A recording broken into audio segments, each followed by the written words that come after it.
Yeah, okay. So I thought I had all the bugs worked out, but apparently, what's life without a bug or two? So we've got a cold opening instead of the typical standard John Fox patented intro. It is 5 p.m. Central Daylight Time, 6 p.m. in the East, 3 p.m. in the Pacific Daylight Time Zone. That means it's air time, and I'm live. This is not pre-recorded. This broadcast is live from the Town Square Exhibit Hall of NetRoots Nation 2018 in New Orleans, Louisiana. Hi, I'm Bob Kincaid. This is The Horn. It's also Friday on the Front Porch, and I've been looking forward to this all week long. Of course, I look forward to Friday on the Front Porch every week. Generally speaking, a reminder, nothing's different just because I'm somewhere else.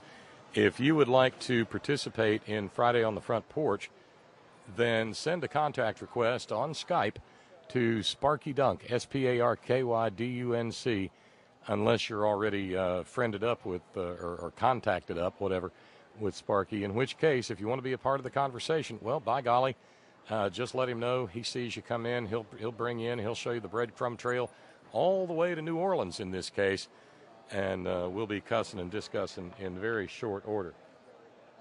And I'm looking, like I said, I'm looking forward to it. Again, thanks to everybody who made it possible for me to be down here. I cannot thank you enough. And I'm checking levels and so forth. I got better levels on the Head-On live stream than I do on the White Rose stream, but it's still pretty good levels either way. Seeing a little bit of buffering. Hopefully it won't interfere with us. But we'll get going on the front porch here fairly quickly, simply because I think they're going to throw me out after a couple of hours anyway, because they're closing the exhibit hall right now, and they give me funny looks. But I've sat here all day today doing a whole bunch of interviews. Like I said, they will go up as a podcast, and they will also run on the rerun stream if you want to hear them. I'll be doing more interviews tomorrow. A lot of fascinating people to talk to here. Talking to the big wigs, and so those are tough gets in the first place. But it's the people who do the work on the ground that matter to me. It's the people who are working in the grassroots that get the work done. And that's who I've been talking to and done some interviews with. And so, like I said, you can hear it on the rerun stream. Thanks go out to all of our subscribers, both Patreon and PayPal. And we'll catch up with all the thank yous when I get back behind the microphone in the studio. Obviously, based on the responses I got about the audio quality from here, I'll be doing some digging around and some reteching and see if we can't get something on the order of a level of quality such as we have here. So that takes care of a bunch of it. This is that takes care of most of the housekeeping. Again, jump into Friday on the Front Porch if you want. I'm looking forward to the conversation. And I don't know if I'm going to be able to do any audio playback. Probably won't need to, for that matter. But there will be more interviews tomorrow, and I'll do the same thing. I'll put them up on the stream. Thank you. Brother Deacon Asa telling me Friday on the Front Porch is loud and clear, hot on both platforms. What a relief that is. I'd like it a little better if I understood why I was seeing buffering. I got to give credit to the Radio Row staff here at NetRoots Nation. They've done a fantastic job. They really have. My internet connection here is like 100 down and 80 up, and that's why I'm wondering why I'm seeing buffering here. But it's probably a computer thing. That's okay. By the way, I am making a unilateral decision. In honor of Friday on the Front Porch being in New Orleans, this evening it is not Friday on the Front Porch. This evening it is Friday on the Veranda. Yes. It's Friday on the Veranda on the Horn. And so, bring y'all's bring y'all's mint juleps along when you come. You know what I mean? Mm-hmm. That being the case, let's run over to the Extraordinary Ordinary Roundtable. Thank you, Larry. 5x5 Lima Charlie sounds good. Appreciate it. Hold on here. Sparky, are you there? Yes, Bob, I'm here. Hot diggity. Thank you. Thank you for all you've done to make this evening's Friday on the Front Porch work. I know you had to fool around getting a computer that was running switching to a computer that was running a decent copy of Skype. This thing made the laptop I'm on. It forced me to upgrade to the hateful version of Skype, and I did it earlier today. And lo and behold, it came with a survey, Sparky. How do you, from Microsoft, of course, how do you like our wonderful new Skype? Any suggestions for what we might tell them? It sucks. It's Clarity, you got to mute. How do you like our wonderful new Skype?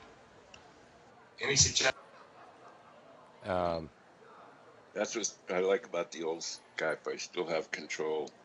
Yeah, I was thinking of telling them it stinks on wheels, the new Skype. I don't care what is a... It's a dog. Yeah, and it's not that big a deal. All I had to do was unplug the machine in here, take it to the living room, unplug the machine in there that's hooked to the HD TV, and swap them out. It takes about 5 minutes. Well, still, it was an effort that had to be made, and I appreciate it. So let's get an update from you, quick, Sparky. Can you give us a fire update, please? Sure, I can give you what I know. 1,000 houses have burned up, and it's not in danger of getting into Reading anymore. It's heading the other direction. There's a little town up in Trinity County, Lewiston, that they might have to evacuate. But it's all forested and mountainous area up there. Are they anywhere near getting it under control? Well, I haven't checked the containment on it lately, but all I know is they opened my fairgrounds here in Red Bluff to an incident base. So there's firefighters that have come in here from all over the country to fight the fire. And even saw a write-up earlier in the LA Times about all Mexican fire crew came up here to fight the fire into a conservative county, like we're going to harass them. You should see the fence at the fairgrounds. There's signs covering the fairgrounds. Thank you, firefighters. Thank you, firefighters, all over the place. And then I read another article today about the fire tornado and what it did. I mean, it was actual 143 mile an hour winds. So it tore up some stuff in this one little neighborhood. You there?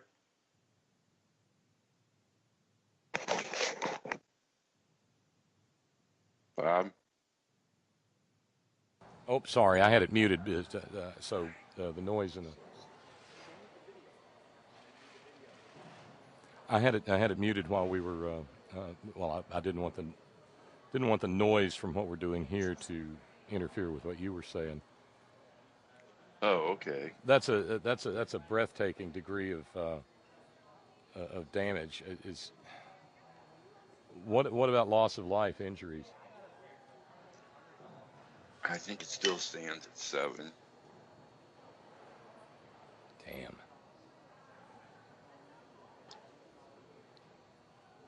Oh, wait a minute. You are not doing this. They just turned out most of the lights in here. Never a dull moment. apparently, but hopefully they're not going to turn it all off. So we've got various and sundry disaster. You've got that's the what are they calling it? The car fire in California. Yes. Yeah. Yes. And then back east, It's the sixth largest fire California's ever had. have they said? Do they know how it started? Oh yeah, damaged vehicle malfunction, and a brake fire, something like that. Well, at least it wasn't. Something hot brakes or something. At least it wasn't some kid deciding to shoot fireworks off into a bunch of dry tinder. But it could just as easily have been that. Well, it happened on Highway 299 that runs into Redding, and there's a historic old town, old mining town called. Everybody refers to it as Old Shasta. I lived up there for several years after I got out of the Air Force, but most of it's burned up. I think they lost the museum up there too that they had. It's a state park. Awful. And meanwhile, back east, flooding. I guess they're still. I haven't seen an update, but are they still waiting to find out if the dam's going to break in Lynchburg, Virginia? I haven't heard about it. Oh yeah, Lynchburg, Virginia can be under 17. If this dam breaks, Lynchburg, Virginia will be under 17 feet of water in 7 minutes. Ooh, they evacuated the town? They're doing some evacuations. My only hope is that they don't evacuate Falwell University, and that Liberty University. Yes, and that they actually strap Jerry Falwell Jr. to the flagpole in front of the main building, so that he can pray away the floodwaters. That might work. I've been actively sending Jerry Falwell Jr. thoughts and prayers all day long, but damned little else. Only reason I know it's raining back in West Virginia is I saw the footage from the Texans training camp at the what do you call that? The Greenbrier? The Greenbrier, yeah. Wait, when did the Saints bail out on us? Damn it! A couple of years ago. The Patriots went there once, the Saints went there once, now the Texans have gone there twice, last year and this year. Huh. Well, yeah, if you're dealing with Jim Justice, sooner or later you're going to get screwed. We know that to be a fact. Well, they must have had a good time last year because they came back. But it has been absolutely pouring. Agnes tells me, and then over in the Blue Ridge, where Lynchburg is just a mess, because that's a reservoir dam holding back. I guess it's somebody's drinking water supply. But the dam is expected to fail. Last I checked. Is it an earthen dam? I believe so, yeah. Oh. Just like the dams they build in Appalachia to hold back the toxic coal waste. Ain't it charming? Well, we know what happened to Oroville Dam. Yeah, no kidding. Learning curves. What are you going to do? I think they're still repairing that spillway over there. I haven't heard anything. Yeah, I read something about that not too long back. Yeah, they're still working on it. And I saw something about, or heard something about wanting to build another dam to provide more water to the Almond and so forth area. And the California state officials were saying, hold on a minute, maybe not.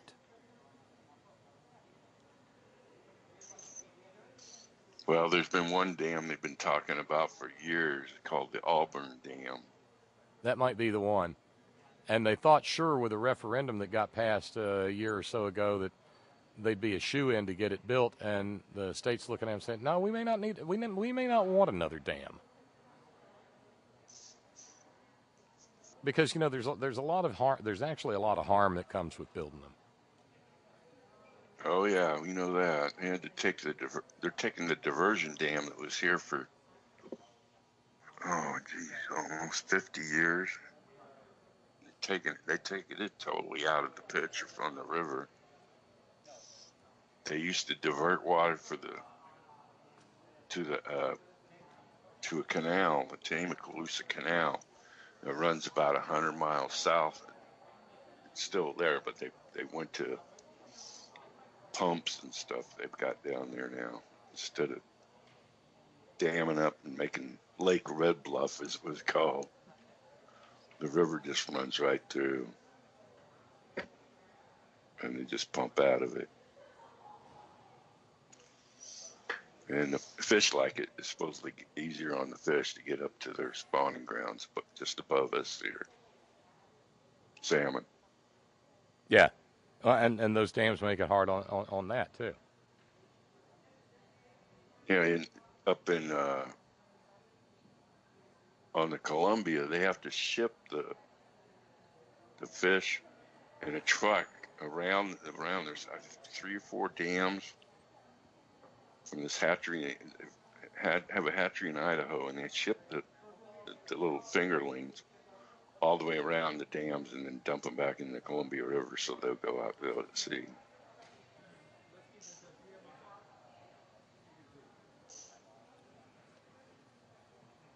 Well, let's take a minute. Let's see. We've got a good group forming up here.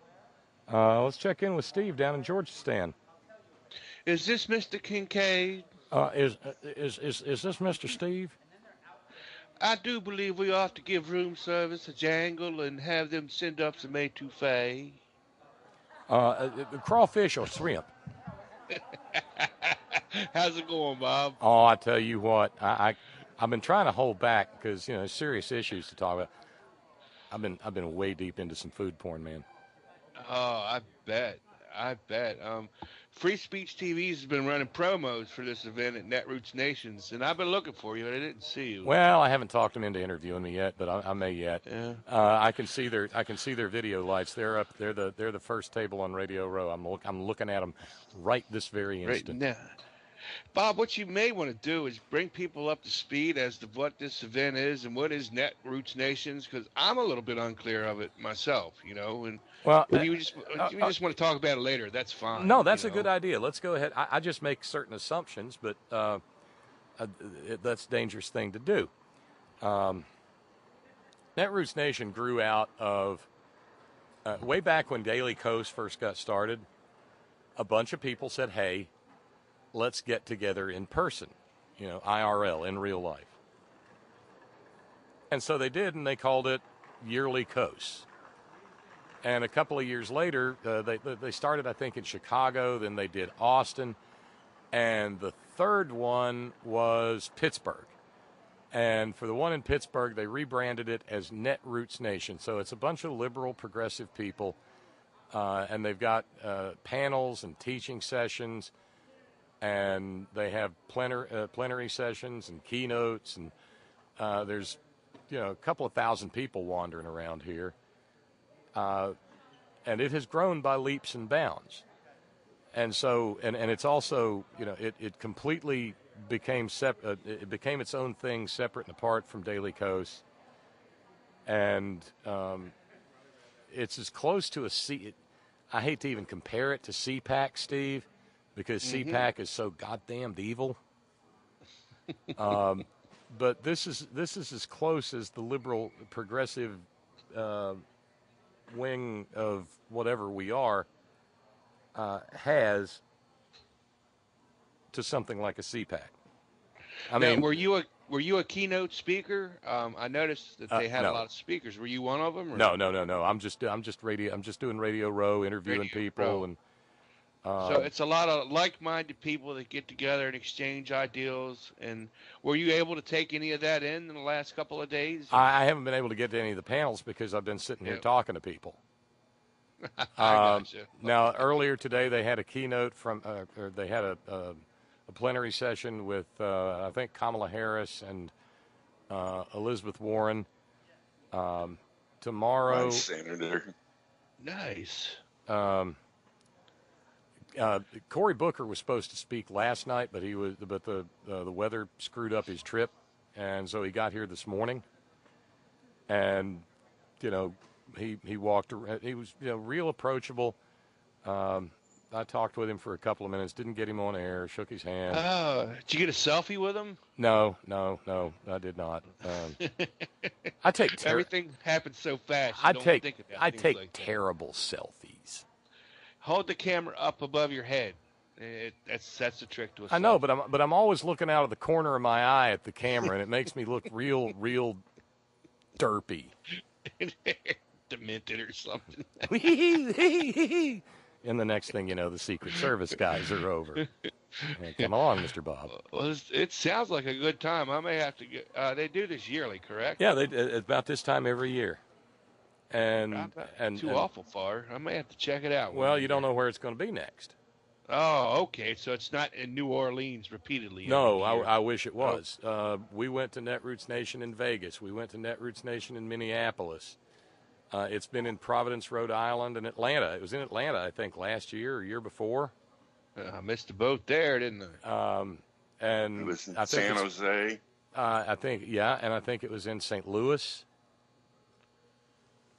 And I'm kind of proud. The Horn was actually the first outfit to stream any content from NetRoots Nation. It's another one of those little footnotes that won't even be a footnote, but yeah. Wow. It's true. And that was when NetRoots was at. Impressive. That was when NetRoots was at Pittsburgh. How long ago was that? 2007 maybe. Ooh, we're talking right around the dollop days then, or just right after that. Yeah, How did you even get a connection? It was not easy. We about had to stand on. We about had to stand on the roof and scream. Or have Eb up there with an antenna swirling around. Mr. Douglas. Yeah. Wow. Well, that's fascinating. Thanks for the filling us all in on that. And I wanted to get down here because I felt like this would be a pretty good temperature check, if you will, for where things stand. And as far as I can tell, people are very well, I saw this. Let's see if I saved it. I saw this smarmy, shitty kind of BBC article earlier today. Oh, there it is, yeah. NetRoots Nation, the battle for the soul of the Democratic Party. I'm sorry, this is BBC. NetRoots Nation, the battle for the soul of the Democratic Party. And they keep trying to hustle this contentious narrative of infighting in the Democratic Party, but it's not there. It's not there. There's as far as I've been able to tell, just walking around the exhibit hall and listening in, to talking to people, standing by the door of the gender-neutral restroom, that kind of thing. That last part's a joke. There's kind of a single-minded focus on if we can't remove Trump from office, by God, stop him from being able to do any more damage. And so there's a lot more November 2018 talk than there is impeachment talk. Oh, absolutely. So that gives you hope for an alleged blue wave then, huh?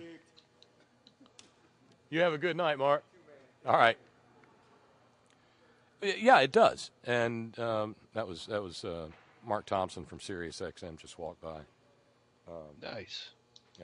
From Keep It Real. I did a sit down with him last night. It was.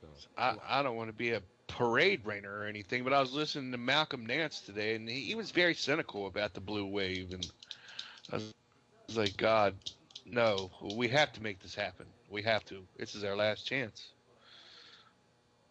Go. Well, yeah, it's kind of like you're betting double or nothing on one roll of the dice.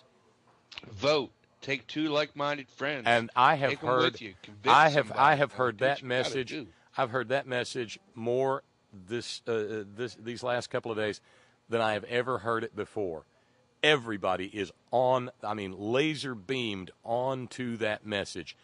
You must vote. There is no not voting.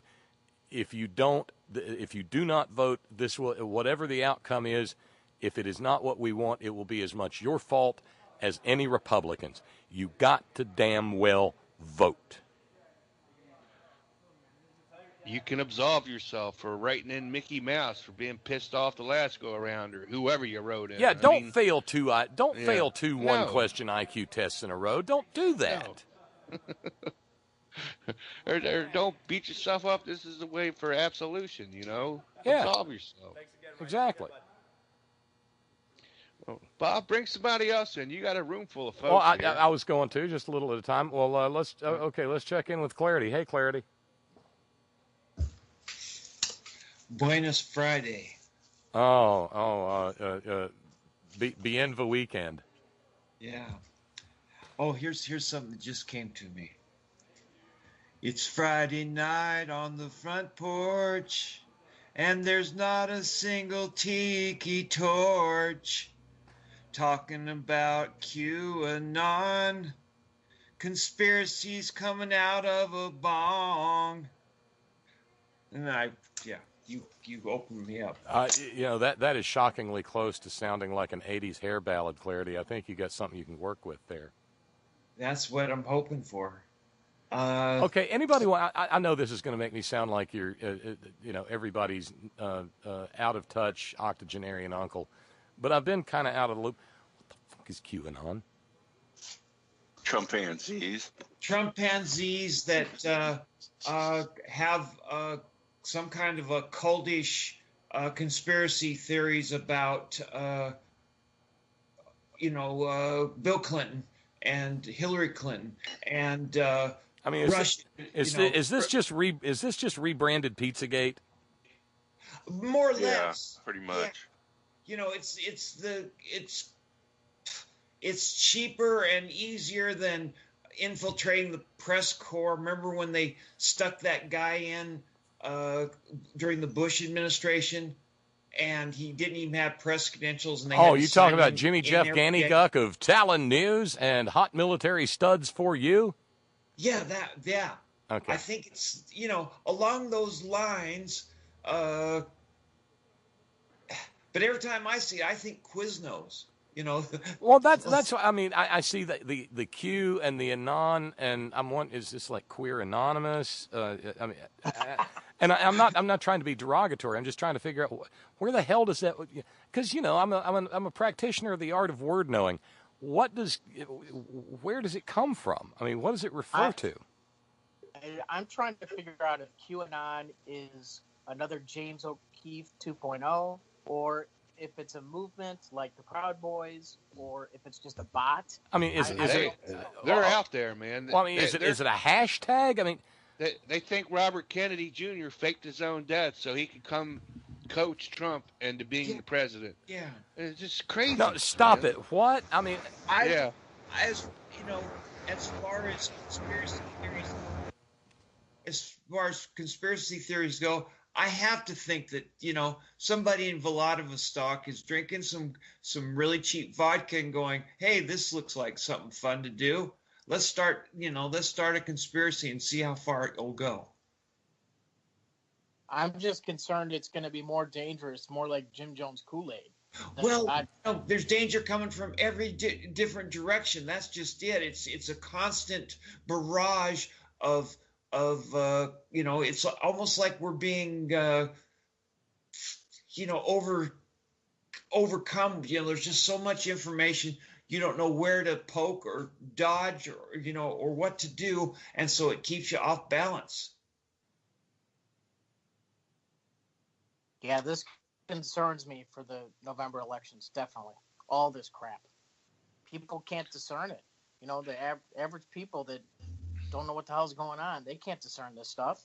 And that's what Malcolm Nance was alluding to today, that Russia's going to figure out a way to play on this and, throw another one.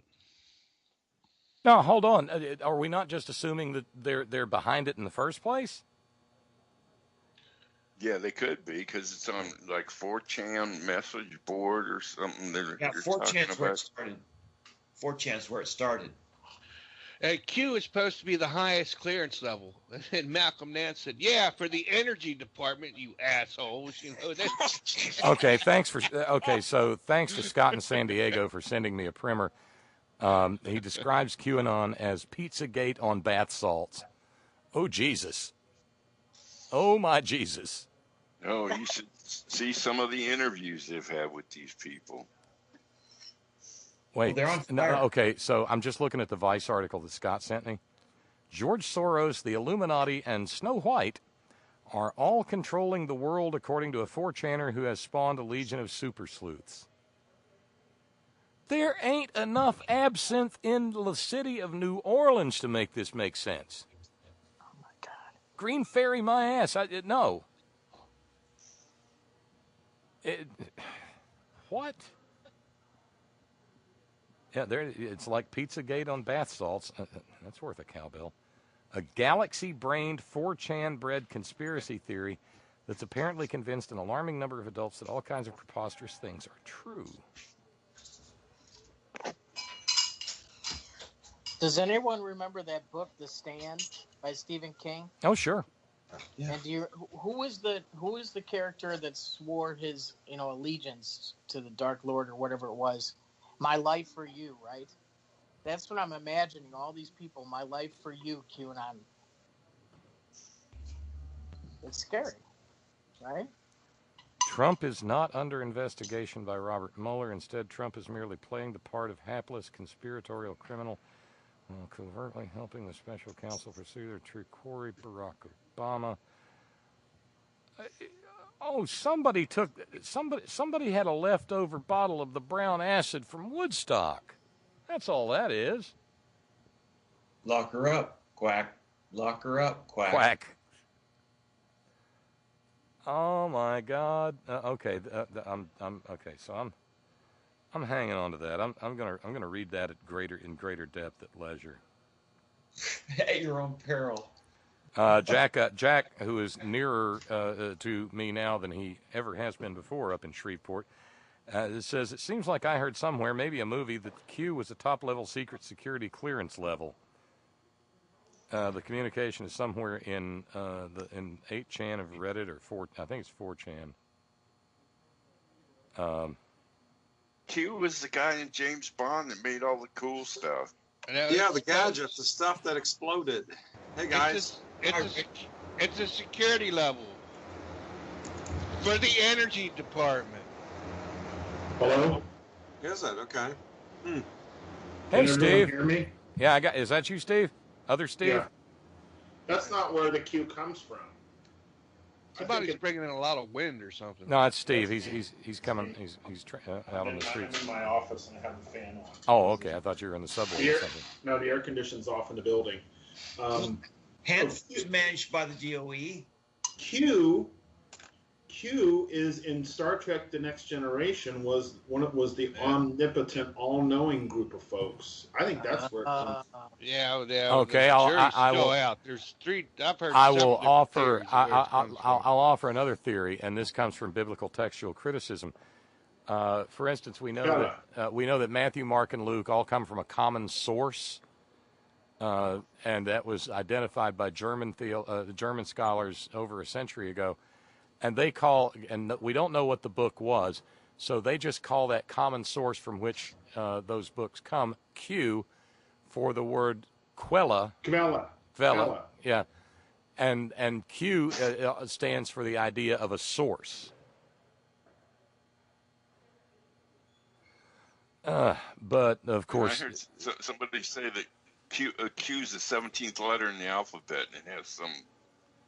Oh yeah, there's a number, sacred number, or 17 is prime number, and notice that Trump inadvertently or consciously put that 17 angry Democrats in his tweet. So yeah, some kind of message. Okay, I understand that. These are just a bunch of fuckers playing records backwards now. This Yes, is what we exactly. do. This is what we do instead of ruining styluses on vinyl. Right. This has. I mean, we're trying to assign rational reasons to people who are just knucking futs. Yeah, guys, I think you're gonna have to tune into George Norrie to make any sense of this stuff. Oh, yeah, no. and even then, who knows? Yeah, let's The other thing, don't Bob, say we didn't. I think you got the wrong drug. I think it's opiates. I think it's it's a vestige of opiates that we haven't really been looking at carefully. The syndromes that go along with that. I've taken opiates, and it's never made me wacky before. I was in pain, I never thought Well- anything crazy like that. That's just number Well- nine. Number When nine. you're in pain, Number nine. it doesn't make you crazy. Just make You basically lose your ability to reason if you're addicted to opiates, and that's basically what these people are. They're just totally irrational, Makes no sense at all. I like Yeah, that connection, Rick. Yeah, Oh, well, good. I've only had them for acute pain for short periods, but I'm saying with the short time I was on them, I didn't want to go out and, play my Led Zeppelin albums backwards or anything. Well, it's probably because it was you were taking it for pain suppression, and it suppressed the pain. It didn't make you feel high. But these Right. people who get addicted to opiates, they do it to get through the day, basically, not because they're necessarily in pain. Maybe it started out that way. Yeah, there's nothing about a buzz anymore once you've reached the addiction stage. Yeah. I got my second injection in knee grease. I got one more to go. Nice. It's Monday. Is it? Can you walk better now? I bet you can, huh? Oh yeah. Good. Yeah, it's called Hyaluronic, I think, is it not? No, Orthovisc. Oh, okay, because Hyaluronic is a similar product that you inject in the knee so that it gets rid of the condylomatia, the bone on bone contacts. It kind of gives you it's knee grease. Oh, that's right. There goes the lawyer Yeah. throwing around medical terms. Yeah, well, what can I say? It's he's been crawling up the learning curve it's again. It's the same thing. It's made from chicken combs. okay. Yeah. Okay. Yeah, I'm making up a bunch of phony stuff here, right? Because I'm a lawyer. Yeah, I'm chicken part and of chicken combs aren't nearly as tasty as honeycombs. I can tell you that. Yeah. A lot more chewy. Yeah. Oh, but speaking of which, yeah, serious food porn here. I find it deeply offensive that there are McDonald's in New Orleans, but there are. But two blocks up and 1 block off Canal Street from where my hotel is a very well regarded breakfast and brunch place. And anybody who's seen it, well, people have seen this on my Facebook page. I had the and see, once I leave there for here, I'm in here pretty much for the day. So it's a 1 meal a day kind of thing. So I got to get a loading dose in early so that I don't have my blood sugar just go to nothing. And I had something called grilled fish St. Peter this morning. Holy jumping God. What is that St. Peter shaft on the top of the fish? Well, that ain't you. Put your filthy mind away, Sparky. It's a skewer of 3 grilled shrimp stuck into a great big fillet of like grilled redfish, sitting on top of 2 big triangles of deep fried cheese grits, and covered in Tasso cream sauce with sautéed spinach and tomatoes. It was simply fantastic. So this is McDonald's fare, Bob? Yeah, no. No. Okay, I want to know about the crab claws. What about the crab claws? They look dinky. Oh, they're little crabs. I mean, what do you think? Alaskan king crabs or Dungeness's? No, these are little blue crabs, just like you get on the. Well, I'm used to Dungeness crabs from the Pacific Ocean. No, these are blue crabs, and so the claws are just perfect size to bread and flash deep fry, and then a little vinegar, a little cocktail sauce, a little tartar sauce, whatever. One bite, whoop, and they're delicious.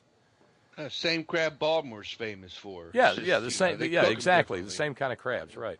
Yep. And so yeah, that was a snack. That was a snack from the other night. That was a pound, is what those were. Oof. Look. I made a pretty passing fair effort at them. I'd say I got 2/3 of that pound down. It was respectable. Any crawfish, Bob? Got here Wednesday.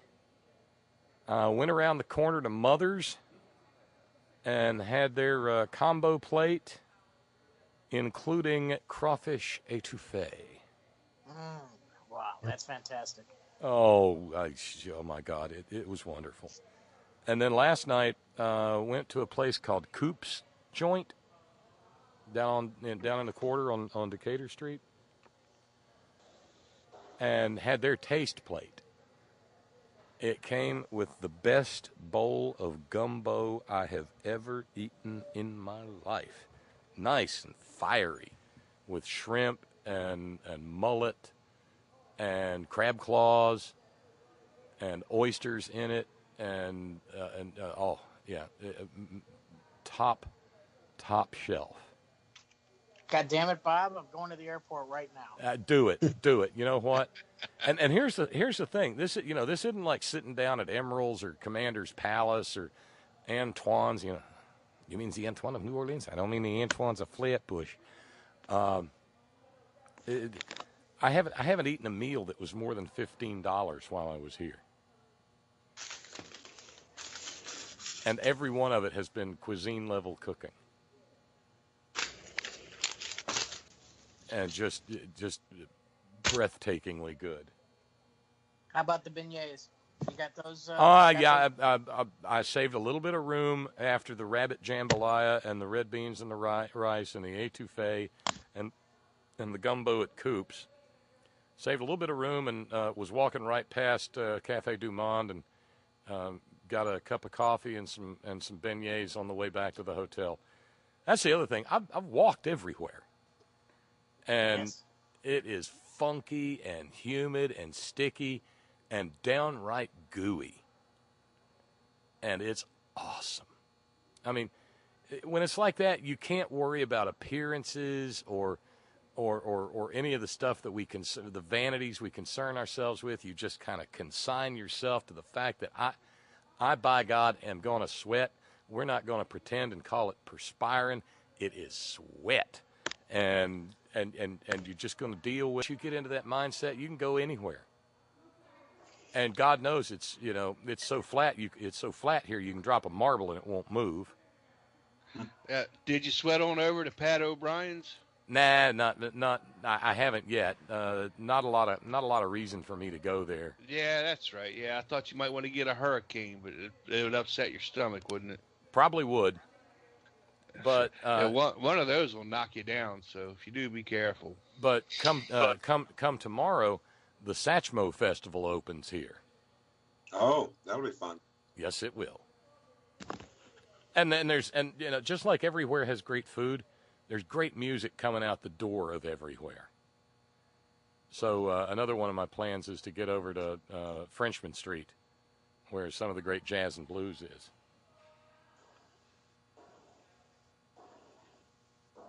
And kind of eschew the touristy kind of stuff. I'm jealous, Bob. You're gonna have a blast. Oh, come on down. Laissez les bon temps brûler, man.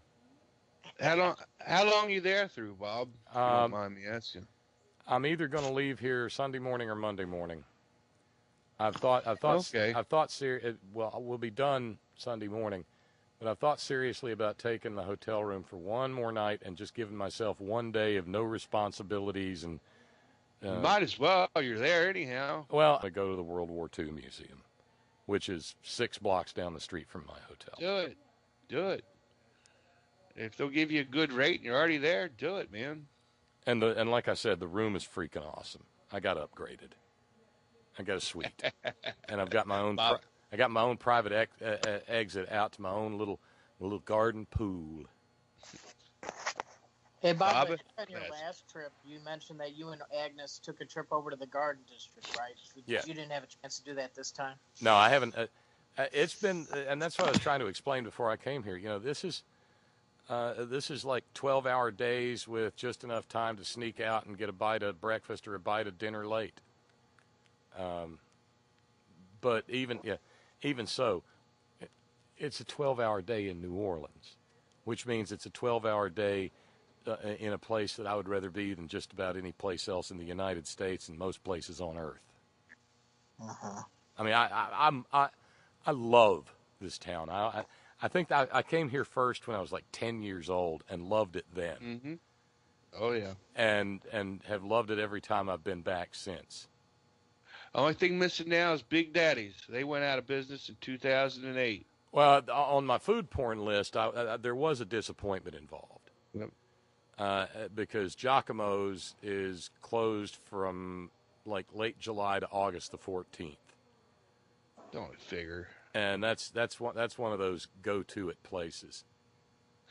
So, Bob, program note. When are you going to be back on air again? I'm thinking maybe Wednesday or Thursday. Does that sound right? Or? Yeah. Okay. I mean, hell, the rental car's got to be back on Saturday. Oh, okay. But honest, I'd like to find a little, because the alternative is I'd like to find a couple of days to. I brought a bunch of stuff that I've written in the past. I actually printed it out on hard copy, and I'd like to sit down and edit it some, and just not have my mind on anything else, with the hopes of maybe turning it into a book. Because over the years, so many people have said, "Hey, Bob, you got to write a book." So I thought if I've got a couple of days, I can, and we're not talking about Bob going to the Overlook Hotel or anything, Didn't Malloy write a book? Yeah, I think so, Sparky. He's having a release party, I think. I remember him talking about that in September, right? Bob, do you know about that? I don't know the particulars. Yeah. Oh, by the way, I just had a note from Ron in Raleigh. Subject line, Billable Rick. Billable Rick must be the guy in the suit with the stethoscope around his neck in the Shiny Heine ad. Ooh, that's a cowbell. I changed my photo on Skype there, so that's probably what he's talking about there. What I like is the ad for drug addiction, like one of these rehab centers where they have a guy who's dressed as a doctor, but the guy doesn't look old enough to even buy a beer. It always cracks me up when I see him on TV. No, I know which one you're talking about. Right. He looks like Doogie Howser. Yeah, exactly. Dark hair, yeah. And he's real assertive. You got to get help now. Yeah. Yeah, I'm going to listen to a 16-year-old. That worked last time. Right, exactly. Yeah, the same guy who got the 1982 gum out of you, right? Yeah, exactly him. Yeah. So I'm going to put out a query just for anybody listening to the program. How's the audio tonight? Because Perfect. this is better than usual, actually, Bob. This is a different setup. Yeah. Yeah, but we're on Skype, so we hear Bob different than him. Yeah.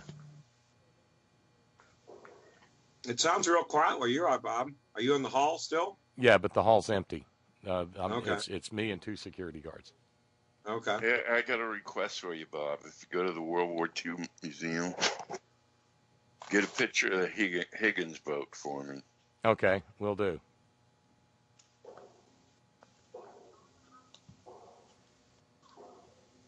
Yeah, it takes up like 4 or 5 buildings. The guy who drove me over here was telling me that. Yeah, I've seen pictures of it or videos of it online when they first opened it, I think. Yeah, it took them like, what, 50 years after the war ended to open it finally, or something like that? 60 years maybe? It's only been open like about, what, 5 or 10 years, right? Something like that. Yeah.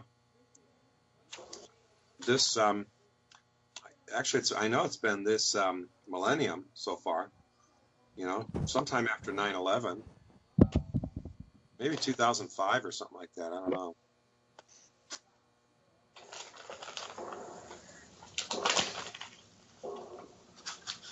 Wow, Libby just sent me a rundown of QAnon from New York Magazine. That is some seriously crazy shit.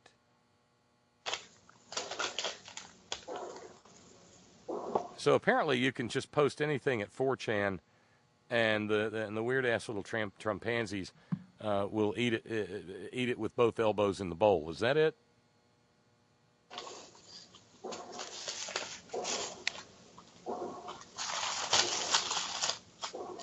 I think so, Bob. I mean, you know, this whole group gives a new meaning to, you know, a sucker is born every minute, you know? Yeah, without a doubt. I would say it's more like a moron is born every minute. Jesus. By the way, Scott in San Diego told me that for those on the Horn Facebook page, he posted the Vice piece about QAnon the other day there.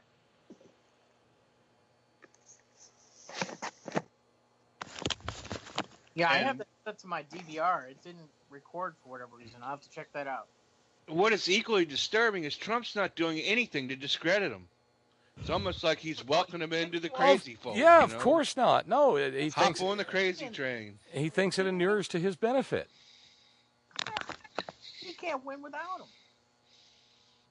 Jesus, the inmates are truly running the asylum. Well, hey, let me check over. Hey, Erwin, I didn't hear your voice yet. Yeah, I'm a little quiet here, so hope you're having fun in New Orleans. Last time I was there is in 1988, I think. So it's been a long time ago. So, but we're having we have a lot of music here in this little city, and there's going to be a Zydeco band here from New Orleans in about 2 weeks, and also a band from New Orleans that has. Well, it has the drummer who was in the Neville Brothers. It has a keyboard player that was with James Brown and some other people. So I'm kind of looking forward to seeing that. So I haven't listened to that kind of music for a long time. So I've been I'm kind of been on a tear lately. I was an engineer, and I've tried to get work as an engineer, but they think I'm too old now. So I'm still working. I went through some calculations on greenhouse gas production from data, government data.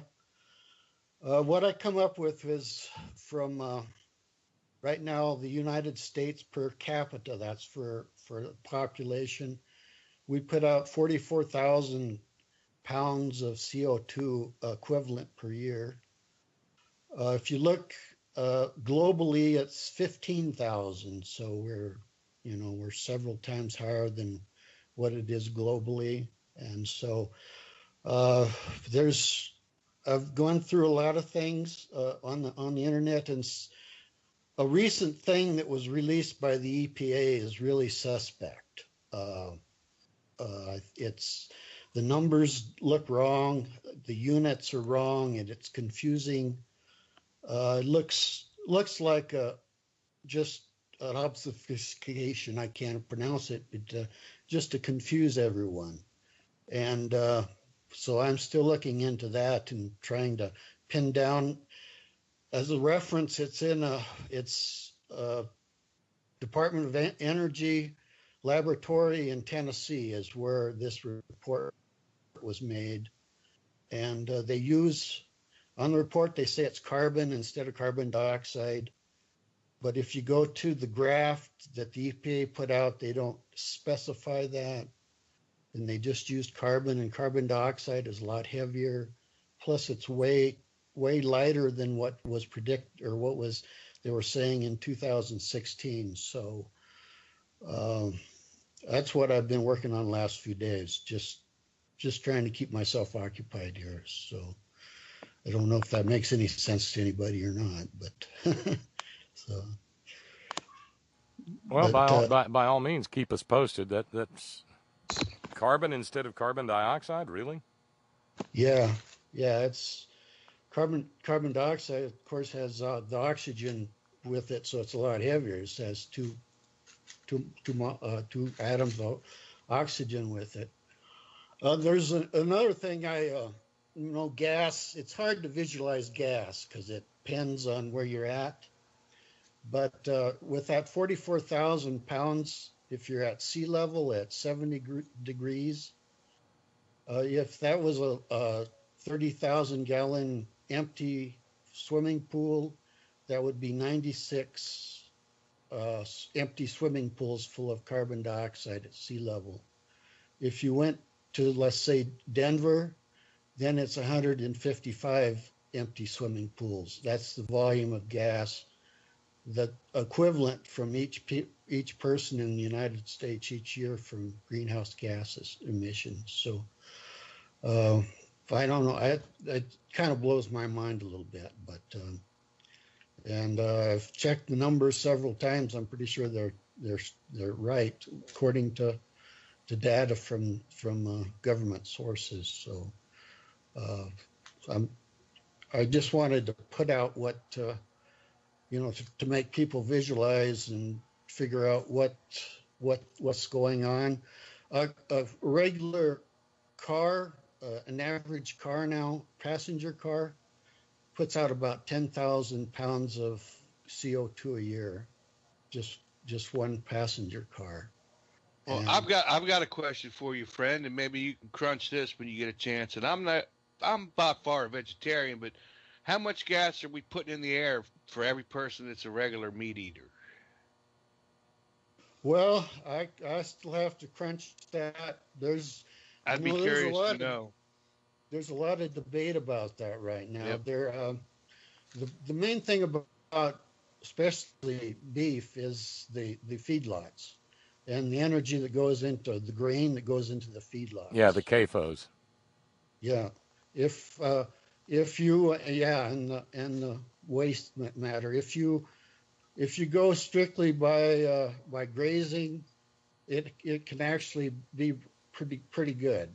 I mean, if you take out the feedlot system, do really efficient grazing, it can be pretty efficient. But unfortunately, most people don't do that.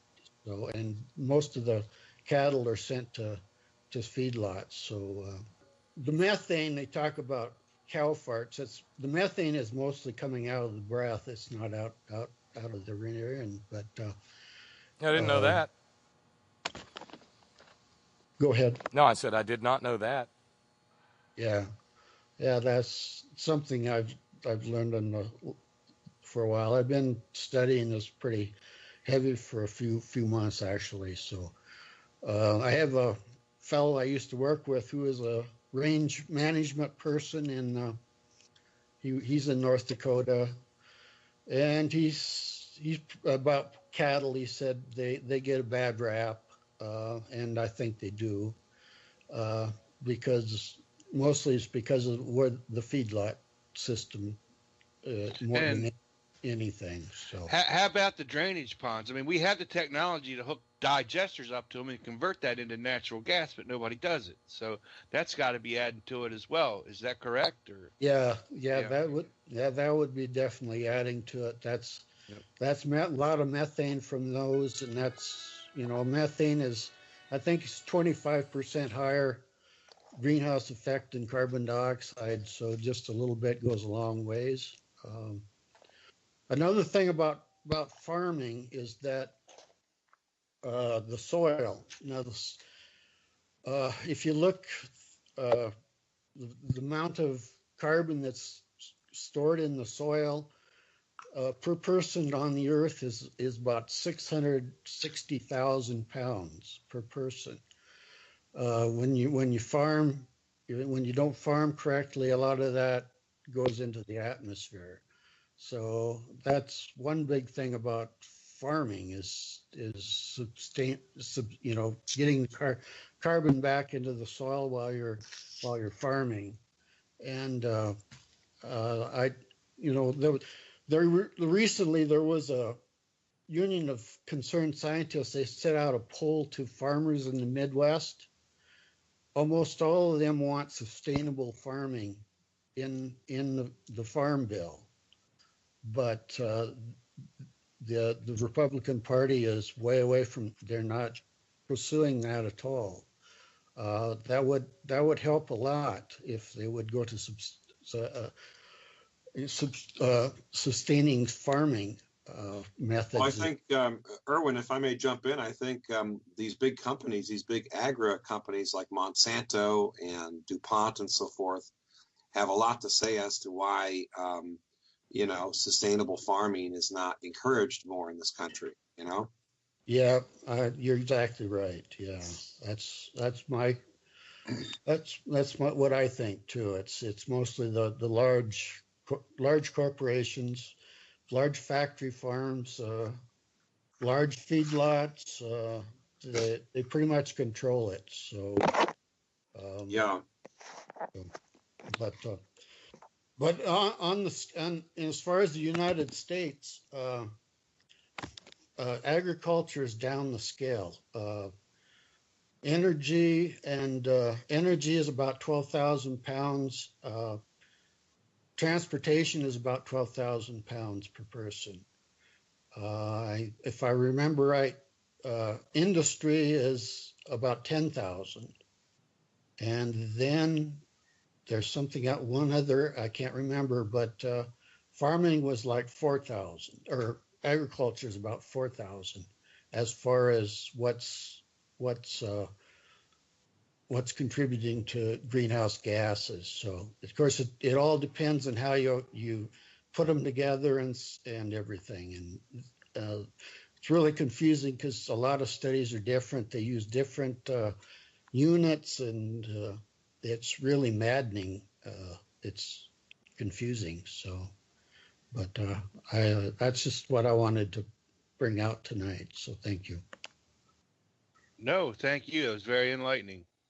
That's exactly what Friday on the Front Veranda is designed to do. Thank you. Yeah. So let me go now to Steve in New York. Are you still with us, Steve? No, he left. He had to bail, Bob. He had to get cat food for his cats before the store closed. Well, damn, he sent a really interesting email earlier, and I wanted him to have a chance to take a run at it. Do you want to read it, Bob? I'm sorry, what? Do you want to read that email? Well, no, I'd rather let Steve do it for himself because he can fill in any blanks that his email, any details that might need to be fleshed out. So put it in the stack for next Friday. Right. So Bob, what's been the highlight so far of your trip besides everything? That you really did kind of nail it there. I mean, yeah. I had a great drive. Weird issues with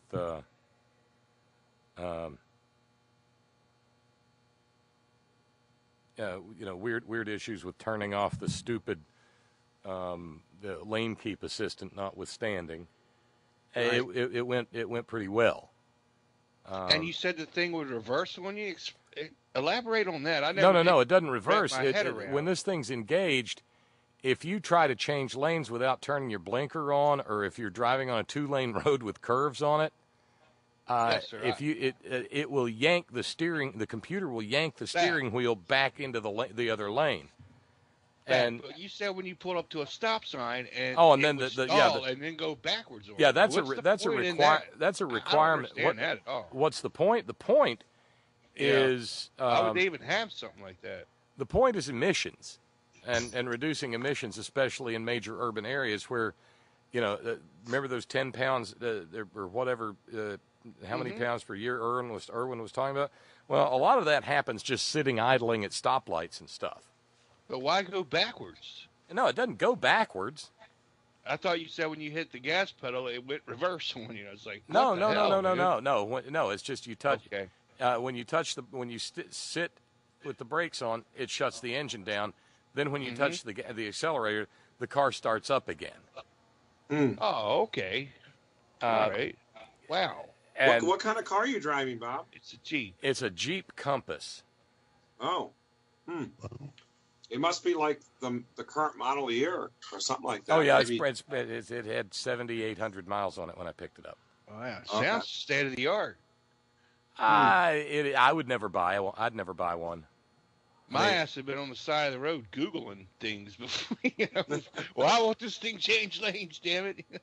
Well, I'm one of those asshole males who doesn't ask directions. I just kept looking Figure it around. out yourself, I finally found the button and went, "Oh, goodbye, you little bastard." Yeah. Zap. There you go. Good for you, man.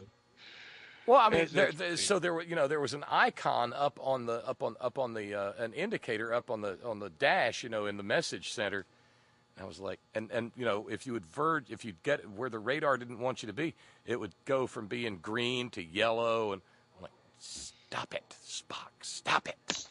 There's our obligatory Star Trek reference for the evening. And eventually I found it, and it's like, it's drivable again. I mean, it handles pretty well, but it's also really noisy, and it's like having a lawnmower engine under your hood. It's like driving a really big riding lawnmower. And if you have to really demand power from it, it sounds like it's just going to come straight through the hood. It sounds like the creature in Young Frankenstein, only not quite as ballsy. But if you had to go off-roading, you could. I mean, this thing, it's got switchable 4-wheel drive, but it is not made for off-road. It's not. It's not as Jeep sells it. It's not trail rated. So you wouldn't go stump humping with it or anything. No, and I wouldn't go flat tracking or mud buggying either. Does it do it come with a winch or anything like that? No. No. Okay. Well, I don't know. No. I'm not. Yeah, but that's the thing. They're selling the Jeep name. I mean. Oh, okay. Yeah. This is about as much of a Jeep as I'm. The Pope at Rome. But what was surprising is how little room there was in it. And what is it again? It's a Jeep Compass. All right, we'll pull it up and post a picture of it on it for everybody. So, okay, yeah, you're right. It's not your traditional Jeep at all. No, looks more like an SUV than it does. It is Jeep. an SUV. It's a okay. It's a compact SUV. Well, maybe not compact, but a small mid-size SUV. I guess it competes with things like. Maybe the Mazda CX-5. Four-cylinder affairs. Got it. Well, it's pretty. It's fairly roomy. I was able to get my seat comfortable, and on a long drive, that's the most important thing is comfort. I'm going to post a picture of it in Skype and in the chat room, so folks like myself can wrap their head around what the hell you're driving. So more importantly, Bob, does Agnes like the vehicle? Agnes has never been in it. Oh, I thought you and Agnes went together to New Orleans. That was the plan. Oh, okay. And then our daughter had her thyroid out, and she deemed it wise and appropriate. And how do you push back against something like this? I can't. She said, if I'm needed, I want to be here. mothers know those things, Bob. That's something you can't question. Yeah, right? yeah, right. It comes with the right. Yeah. So I'm down here. She's up there. Plus She's the old nursing thing kicks in. yeah, the nursing thing and the mama thing and the. So I'm sending a lot of pictures home, and That's cool. missing her ferociously, because Yeah. things like this are ever so much more fun when she's here.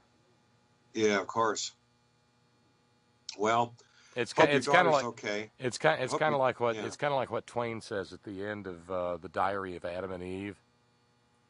The last entry is Adam writing, "Wherever she was, there was Eden." Mm. Yeah. There you go. And I'm getting all sappy now, but it's the truth. And then when I got the upgrade to the little suite, I told Agnes, I said, "See, this is the universe saying it wanted you here." Mm. But the universe couldn't accomplish that feat, apparently. Right. But it's Which proves there's no God. well, I think we pretty much settled that a good while back. No, I know. Hey, Bob, I just wanted to jump in and I wanted to talk to Clarity for 1 second. So, Clarity, did you see that it's full-on Trump Pansy Palooza here this weekend in Portland area? Yes, I did. Unbelievable. Yeah, the Proud Boys, and they said That's today Saturday. Yeah. that the Portland police are going to let the people that have concealed weapons permits keep their weapons. Yep. So I hope it doesn't turn out to be shootout OK Corral. Yeah, exactly. And then Sunday, Franklin's coming up. Franklin's bringing his sorry ass up. Oh yeah, Back in the dog and pony show of hate. Yeah, exactly. So yeah, it's a lot of fun here in Portland this weekend. Should be interesting. Yeah, but y'all got a bunch of Antifa and stuff there, so Oh, you know, we're set up for a well organized anarchist community there, definitely. Organized anarchy, get it? Is yeah, no, I got that. That was well put. That's sort of a moron oxy. Ah, thank you. Somebody brought the damn bell. Thank you, Clarity. Is that Clarity's? yeah, that's my bell. Give yourself a cowbell for having one on hand. Oh, a cowbell for the cowbell. There you go. That's More that, cowbells. More cowbells. that's Is yeah, that a so practical cowbell for the cowbell is like cowbell squared, right? Exactly. If we're expressing it mathematically. Hey, Bob, did you hear the NRA is having financial difficulties? Oh, what? Did the ruble go down on the world market? I don't know, but they're saying they probably have to shut down NRA TV. Oh, Oh, I didn't damn. know Is is Dana that what Lush Dana going to Lush be is? out of work? I guess there's an article in Rolling Stone that came out last couple Nice. of days. Is that going to cause Send Dana it. Lush to become unemployed? One can only hope. She's on NRA TV, right? Their guns. Oh, Not that probably because- hurt them so much to do Right. that. Well, it's because the gun manufacturers would take a hit on that. It's Well, not but because they give a no, shit but about the guns. before they came out, they were against it. They were for it before they were against it, because Dana Lush said that printing 3D guns at home is just like knitting.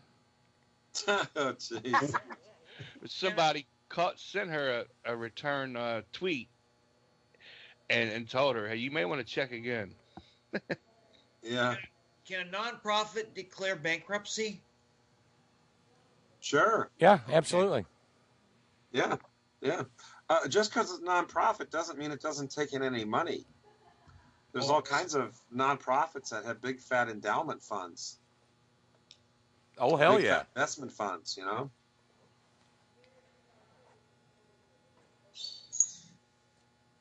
Yeah, they can anything that takes money in can hemorrhage it too.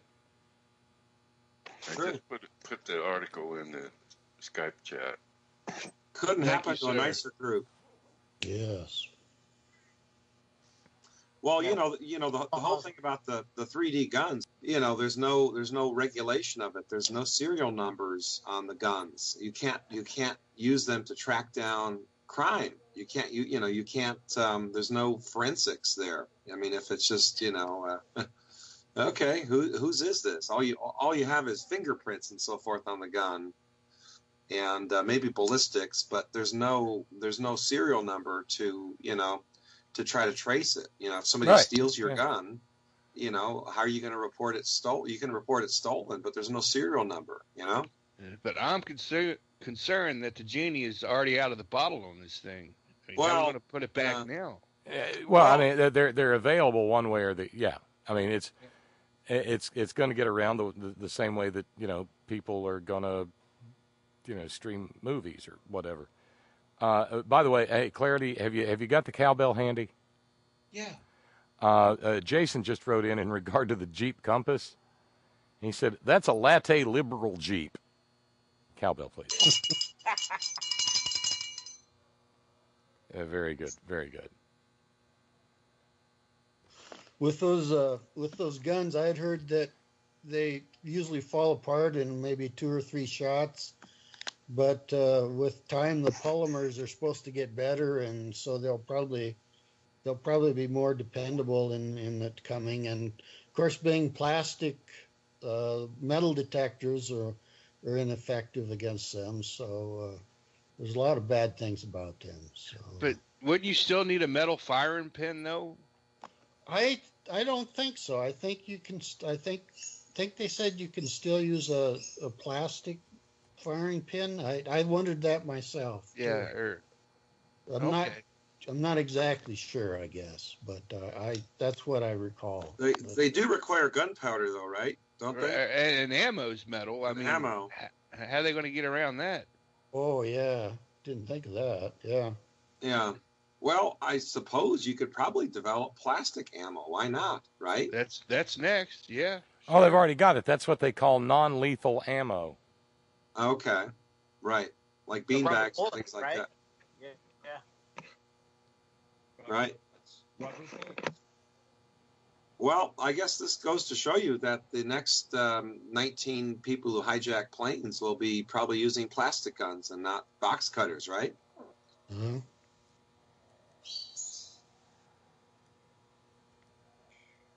Yeah, and they'll be taking off from an airport, some airport like here, probably.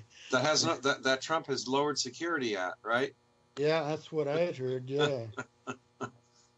Yeah, he's going to get rid of security in Portland, Maine, which is where some of the hijackers, started their trip to Boston. Crazy. Hey, Bob, I'm hearing somebody with a bird in the background. Who's that? Oh, that's me. I'm sorry. Oh, no, don't that's apologize. great. Yeah. What's the Oh, we bird missed name? Punky. It's Yeah, the of new course. Punky. It's a new punky. His name's Harry.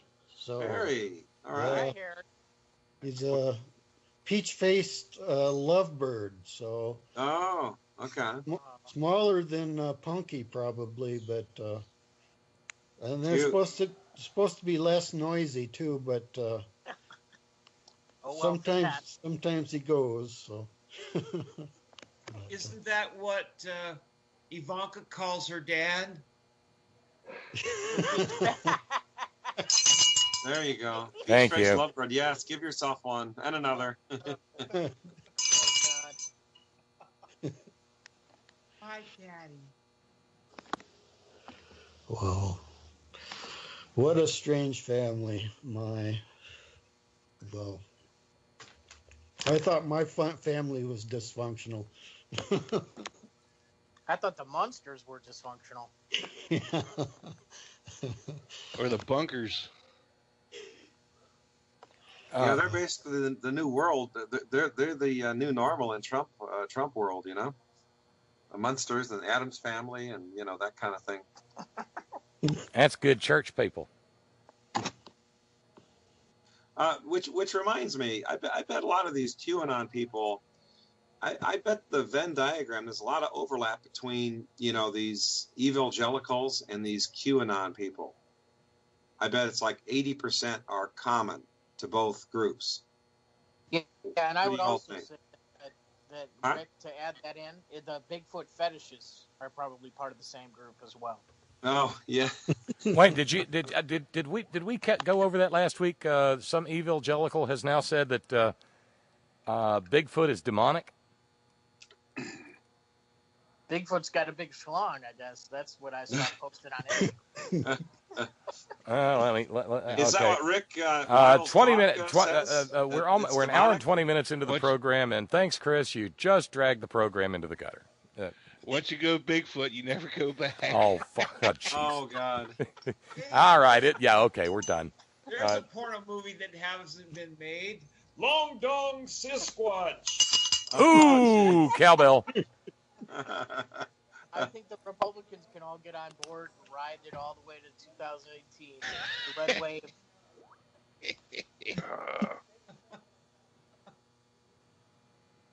I think we should write them in for 2020. There you go. Ride the wave. Or as much as it fits. There you go. Hey, I was looking at the numbers in the Tennessee races yesterday, and even though Bredesen won with something like 95% of the Democratic vote, it looks like about twice as many Republicans voted for the Senate in the primary than did the Democrats. I didn't realize that that there were so many Republicans in Tennessee, as far as such a huge disparity. Yeah, well, Senator Marsha. Yeah, right. Is that physical numbers, or are they going by percentages, Rick? Because they'll trip you up with those percentages. Because Well, yeah, no. What I like to look for in primaries is total votes on each side. right, I got you. Democratic primary versus a Republican primary. Now that's misleading, because if those are the only two raw numbers you have, that doesn't factor in, let's say, independents who couldn't vote in either primary. Right. So, Right. I know these days independents pretty much outnumber members of any other party. Or I'll often hear 70 to 80% of the Republican Party is still behind Trump. Well, they only make up 30% of the total base. So, Yeah, you do the math, they're not that big of a number out there. Right. Yeah, exactly. So, I mean, you never know. I mean, Tennessee's a possible pickup. I mean, Marsha Blackburn's crazy enough, although Yeah, they're kind of used to her, yeah. I think, in Tennessee. They're kind of used to her brand of crazy, Yeah, she's been in the House for, how long? Yeah, a long time. Long probably, time, yeah. probably 8 terms. Well, the one Yeah. thing that I find interesting about Tennessee is Chattanooga, and how they underwent a full revamp of their internet technology, and I think they have citywide Wi-Fi, high-speed Wi-Fi, and all this and that. We've got an influx of direct investment going on, new companies, new startups, and so I think the rest of the state's looking at that, saying, why can't we be like that? I think they're starting. Are the zombies going to wake up? Who knows, right? But I think if you set a good example like that, like Chattanooga's has, Nashville, Memphis, they're all going to look at that and say, we want that too, right? You'd like to think so, yeah. You would. Yeah. I mean, I just hope not too many zombies wake up at once, because it's awfully hard to, hit a lot of them through the head, simultaneously,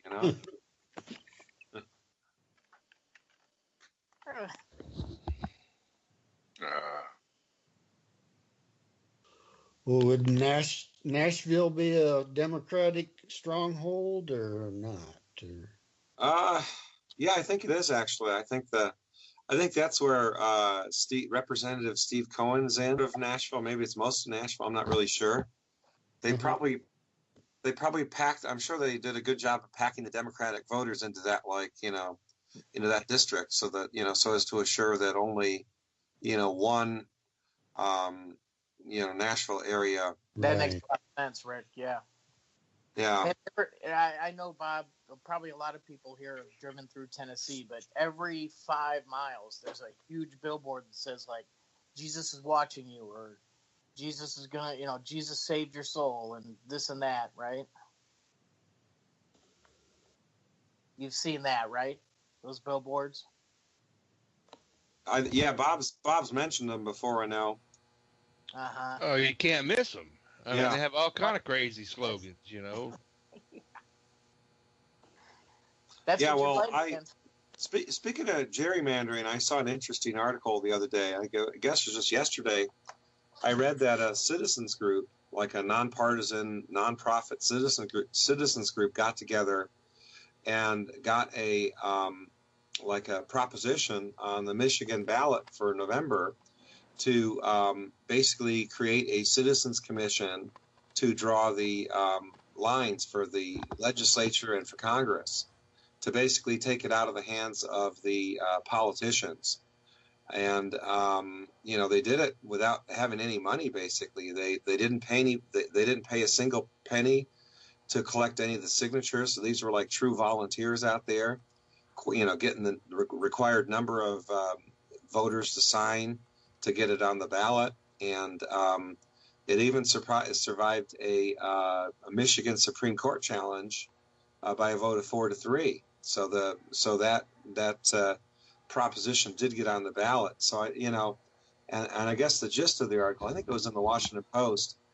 The gist of it is that after the Supreme Court decided to punt on the gerrymandering cases involving Wisconsin and North Carolina, which were pretty damn blatant, and Maryland, I guess, citizens have decided to just take it into their own hands and not depend on either the legislatures or the courts to do that. And that's a very promising development. Now, it is not something that can be universally applied in all states, because only, maybe 20 states have ballot propositions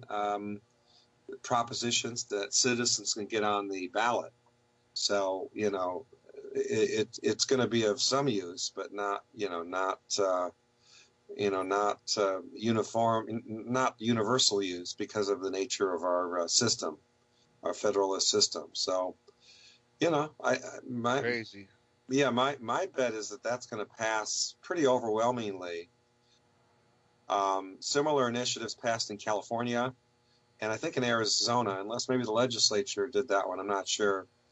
But we have citizens-drawn legislative districts here in California. So, I mean, that's kind of a promising development anyway. So I thought I'd mention that. Well, Rick and Duncan as well. I heard that there's a proposition to split California up into 4 different states, which would be great, because then you'd have 8 senators instead of 2, which is the way it should be. With that, yeah, that's been that's been killed. That's been killed by the California Supreme Court. Damn it. Yeah, which actually is good, because that was sponsored by a Republican.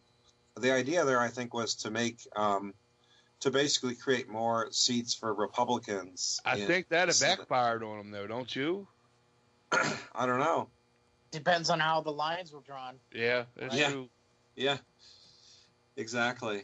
But the problem is it requires the approval of 3/4 of the states to take effect. 2/3 of each house of Congress. That ain't gonna happen.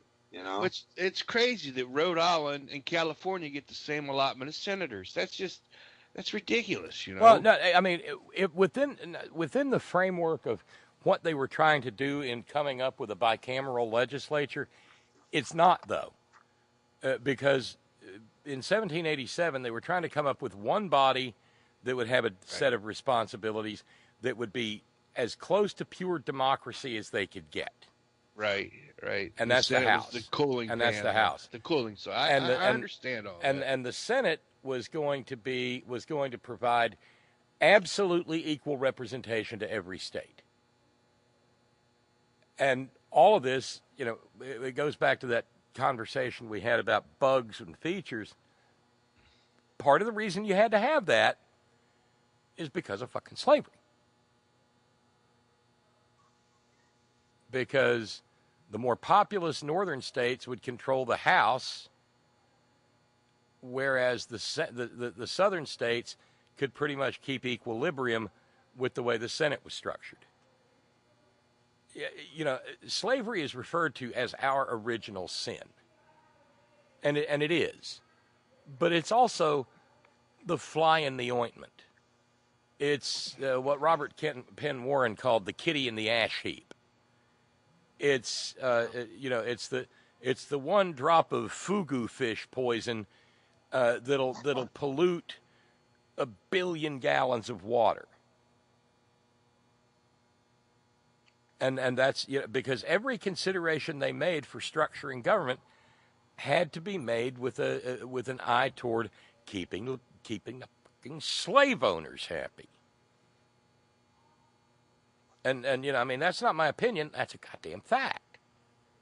Oh, by the way, I'm gonna run off topic here for a minute because I keep seeing buffering over here, and I've gotten a couple of dirty looks. We may have to knock off. I'm wondering if they're getting ready to throttle the internet. But I wanted to tell you, I've interviewed a lot of fascinating people today. But I interviewed the head of Social Security Works PAC. Awesome. And Lawson, he's great. No. Lawson? No, I interviewed a man named John Bauman. Oh. Does the name Bowser mean anything to you? To his people of a certain generation? Sha-na-na? Yeah. I interviewed Bowser from Sha-na-na today. Okay. Mm-hmm. And he's leading the struggle to, leading in the effort to keep Republicans from fucking Social Security. Yeah, he was at Woodstock. Dude's cool. Na na na na na na. Oh, he even sang a few notes for me on the way out on the way at the end of the interview. Ba ba ba ba ba ba ba ba dang dang dang dang dang. Yeah, some of that. Are you going to use these interviews for programs, Bob? Yeah, they're all in the rerun stream right now. Oh, cool. Hey Bob, don't tell Rick when he's going to be in Los Angeles singing. Yeah, he lives in California. Stay the fuck away from Sha-na-na, okay, Rick? Well, actually, everybody better say a prayer for Jeff Lynne because I'm seeing Jeff Lynne's ELO at the LA Forum tomorrow night. Yeah, sorry. Damn. Yeah, well. Why is it Jeff Lynne's ELO? Where's everybody else's ELO? Well, is the other ELO out there touring as Bev Bevan's ELO? No, I don't think so. Yeah, maybe they're gone or whatever. I don't know, but I think he brought certain members from the band with him. Apparently, it's the first time in 35 years that he's toured. Oh, you mean since they got caught mailing it in and playing recordings? Yeah. Yeah, they were Milli Vanilli before Milli Vanilli was Milli Vanilli. Although certain sound effects from Roger Waters were like piped in for some of the songs. No, but apparently the understanding or the way it was presented back then was that basically they were starting the record backstage and just standing out in stars. Oh, geez. I didn't know about that. Yeah, I know Milli Vanilli that was known for that. But was ELO ever actually outed for that? Yeah, they got busted. Oh. And that was pretty much the end of ELO. Jeez.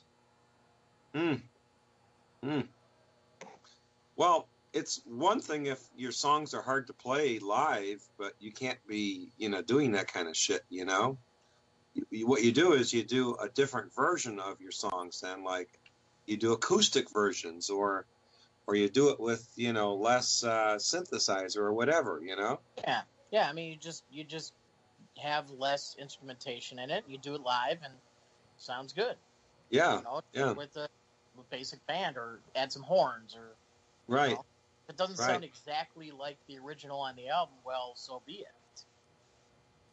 Well, that's the ideal, to try to sound as much like the album as you can, but it's obviously not always possible, Off is inauthentic, and that's not what you go to a concert for.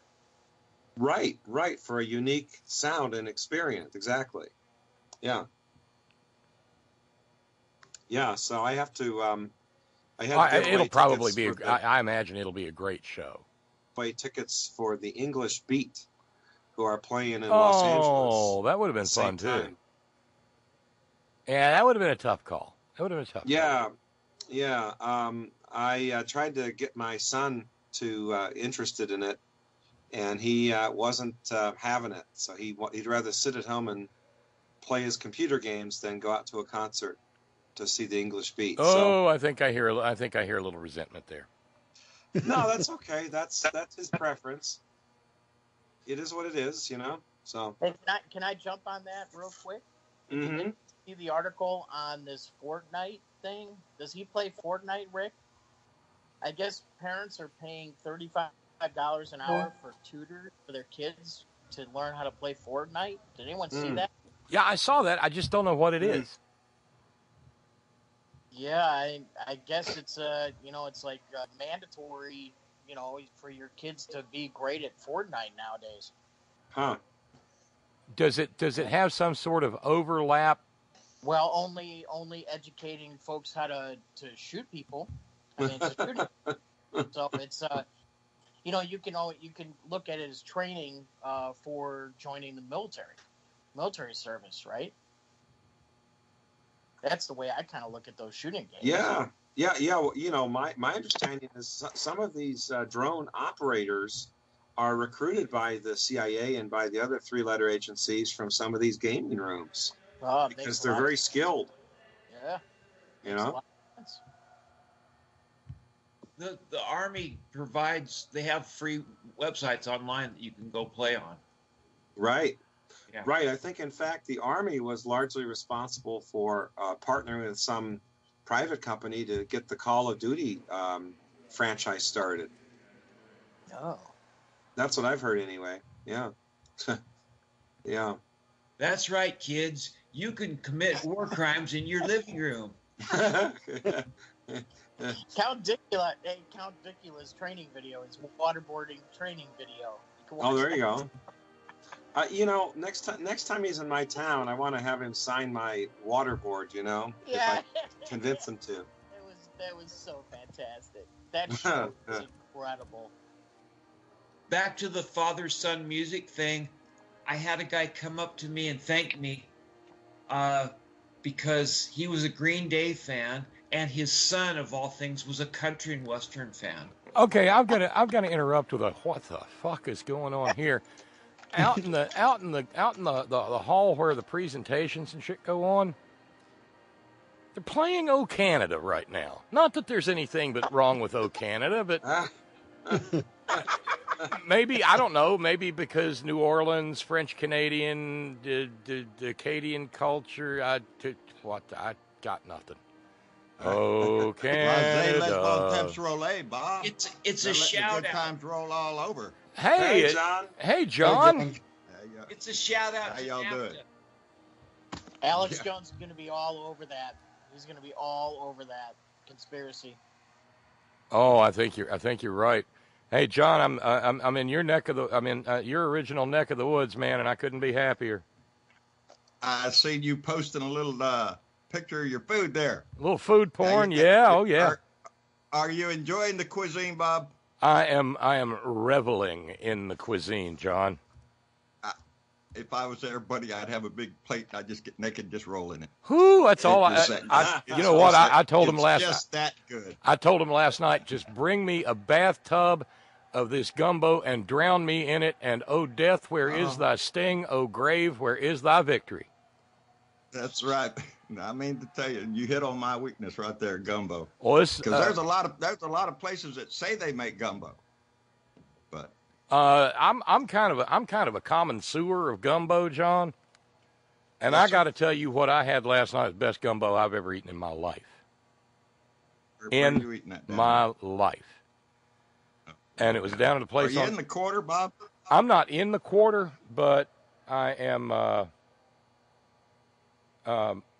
What the actual fuck is going on?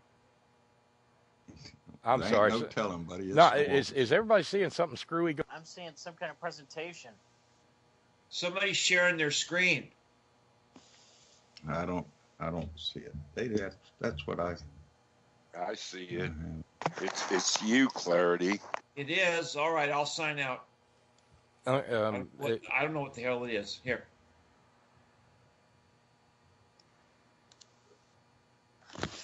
But it was a little place on Decatur Street called Coops, John. Yes, sir. I'm actually in the CBD, a couple of blocks off of Canal Street, but I can be in the Right. quarter in a minute. Yeah, I know where you're at. I know where you're at. As a matter of fact, I enlisted a big customs building there on Canal Street.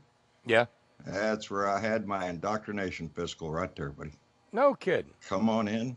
Yes, sir. That's where I joined the Navy. Well, I joined in Slidell, and of course they send you over to New Orleans for the physical, and then you go over there and meet with a bunch of other fellows, and you get on this airplane, and that was the changing of my life right there. Yeah. I waved New Orleans goodbye on that airplane ride. The first airplane ride I ever had in my life. And I was on my way, baby. But I'm glad you're down there, Bob. It just tickled me to death to hear anybody, has the opportunity to go down there and taste the flavor of New Orleans. And I got me a little. I know it's decaf and everything, but I got me a little bag of French Market decaf. Got me a little cart and a half. And handiest damn thing in the world, Stanley. The company that makes the great big the thermos jugs you take on your construction work site and stuff. Well, they now make a 16-ounce French press coffee pot out of that same stuff, that green enameled metal and everything, vacuum, Push you a cup of coffee out real quick. Yes, I do. Every morning, I make me a cup of French press decaf coffee, French Market coffee with chicory, and I could not be happier. I'm almost ashamed to admit this, Bob. I spent my life drinking French Market coffee, coffee and chicory. It probably when I was about 48 or 49, I guess. It was the chicory, I guess. I had to stop, man. My stomach was getting ripped up. I drink Colombian coffee now. I mean, I can go over there and have some every once in a while, but if I stay on it, it's going to rip my gut up again. I can't drink that much chicory anymore, but that's what I was raised on. That's all we ever had. Hey, Bob, let me ask you a question. It is so good. Question, Bob. Have you learned not to breathe in when you bite a beignet? Only after I almost died, snorting. It only takes. You only got to doing that once. You do it once. Yeah, all of a sudden it was Atlanta in the 1980s, and I was in the what was it? It was on Piedmont Road, big old disco, and I had a whole bunch of white under my nose. I was going to say you're an Al Pacino problem. You're an Al Pacino problem, Bob. Yeah. Say hello to my little friend. Say hello to my little beignet. Oh man, yes, sir. Those things are dangerous. They'll kill you. Oh, but God, they're so Breathe good. them things They in the are wrong way. so good. And I'm glad you're down there. And with that cup of coffee, I'll tell you what. I mean, I'm not kidding. This is on the. I'd say New Orleans is my favorite American city. Period. End of discussion. At that Cafe Du Monde, it's an old saying, and like I said, I was raised around that area. A night in New Orleans either begins or ends at the Cafe Du Monde. Either you need to drink the coffee before you go out and stay awake, or you need some coffee on your way home. One of the two, it starts right there. So. And it was perfect. I had just enough room left last night after that big old meal at Coops to be able to stop at Cafe Du Monde and get what I needed. And it was just the perfect ending. And by the way, that taste plate at Coops, it had a fried chicken wing on top of it. It was the single best piece of fried chicken I think I've ever eaten. There you go. There you go. I mean, I don't mean to make too much of the food porn, but the thing is, even the ordinary places here are, New Orleans ordinary is anywhere else is exquisite. And New Orleans, exquisite I was is. telling a friend of mine today Oh, I'm sorry. Go ahead. No, I was just going to say, New Orleans exquisite is you can't get that anywhere else. No, no. I grew up there. I mean, when I was a young teenager, and I'm talking, probably about 13, 14 years old, going to the French Quarter on Mardi Gras Day for a young teenager and seeing what you're going to see down there and what you used to back in the early, late 60s, most of them women was naked, Bob. Just about all of them barely was wearing anything. And when you're just wandering around down there, it's just, and you know why? Because God is good, John. God is good. That's right. It was to this teenager. I'll tell you that. That's that old Jerry Clower routine. Ain't God good? Ain't he good? Ain't he good? Now shoot up here amongst us. One of us needs some relief. I'm telling you. There we go. You speak the language. Yeah. Yes, sir. I tell one of his jokes quite often. That one about Thibodeau. I'm sorry, Thibodeau owned the bar out in the sticks. Old boy come in one day and he said, "Hey, Thibodeau, how many doors you got in this place?" He said, "How many doors I got in this place?" He said, "Yeah, how many doors you got?" He said, "Well, I got 2 doors, the front door and the behind door." He said, "I bet you got 4 doors in here." He said, You're full of it." He says, "Well, I laid his money on the bar there," and he said, "Show me 4 doors." He said, "You see that door over there?" He said, "Yes, sir, that's the front door." He said, "You see that door over there?" He said, "Yes, sir, that's the behind door." He said, "Your name's Thibodeau, ain't it?" He said, "Yeah." He said, "That's 3 doors." He said, "You see that cusp door down there? That's 4 doors. Give me my money." Well, that pissed old Thibodeau off. He just waiting for the next guy to come in. Boudreaux come in. "Hey, Boudreaux, how many doors I got in this place?" "You got 2. "No, you got 4. "Well, show me 4. Lay down your money."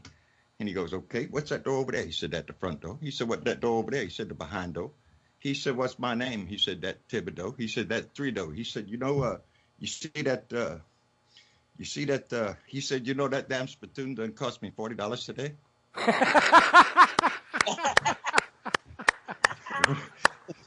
That damn spittoon done cost me money. That's a Cajun, baby. Oh God, I used to love when I was a boy. I used to love watching Justin Wilson, the Cajun chef. Justin Wilson. Yeah. And the story about the drunk coming home at night, and he got lost in the fog. And I think I remember. Go ahead. And he fell into an open grave. And I can't do the accent worth a damn.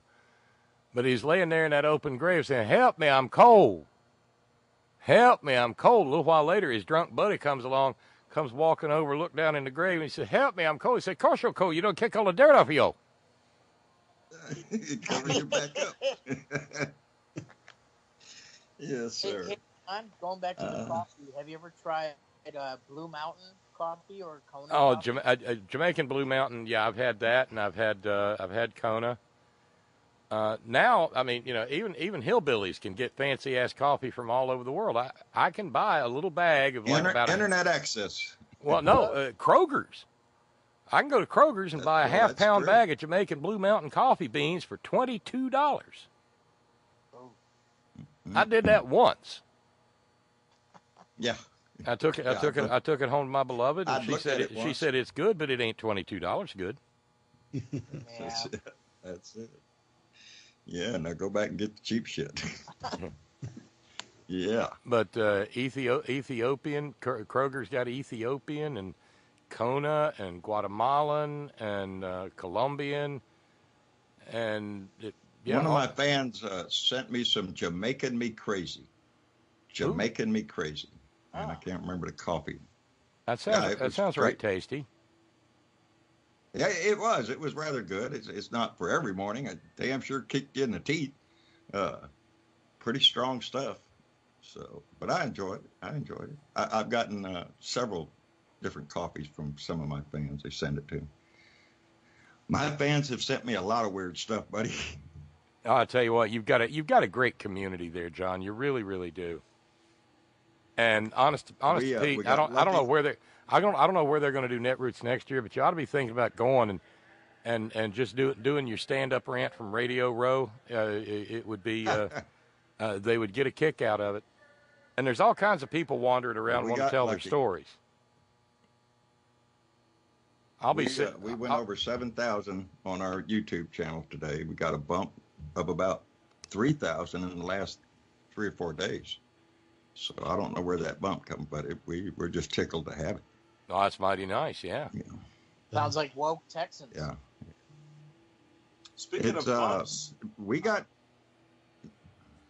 I was going to say, John, it looks like Beto O'Rourke is only about 6 points down in the polls. Oh, you done said his name. Oh, watch it. Here comes the preaching.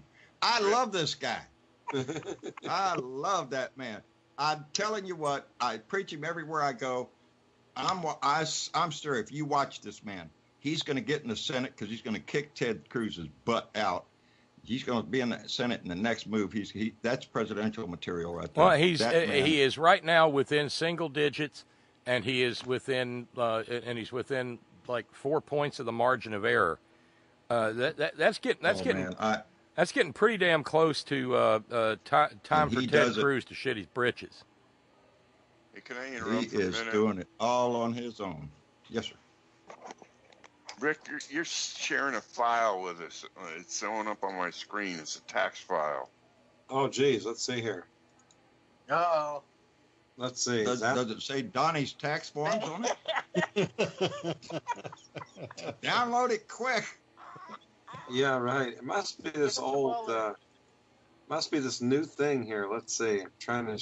Wait. Does this sit here? Wait. Screen sharing option. Stop sharing. There Did we that do go. it? There you go. Thank you. Yeah. It's not nothing earth shattering. It's just a. How many laws? Yeah, And it's just, I thought it was clarity, but it was you. no, it's a FOIA request. Trying to get information from the government under FOIA. So. Don't be Manafort's bunkmate now, Rick, please. Oh God, no way! Are you kidding me? Oh geez, that guy. He's going down. I think he doesn't really have a defense. It's sort of like he doesn't care. He's going through promotions. He's relying on that. He's relying on that pardon. Down that part. No doubt about it. Yeah, because in what's going to Donald's, happen when Donnie gives it to him? Yeah, I mean, well, you never know. If he has damaging stuff on Donnie, he will get pardoned. If he keeps silent. Yep. And anytime Donald says somebody's been treated unfairly, then that's a basis for pardoning them in his mind. Yeah. And he's laying that groundwork now. He had that, what I call the Russian acceptance rally last night in Pennsylvania, trying to convince everybody, it's a good thing. It's a good thing. We need to be buddy with Russia. It's all okay. Don't mind. Don't worry.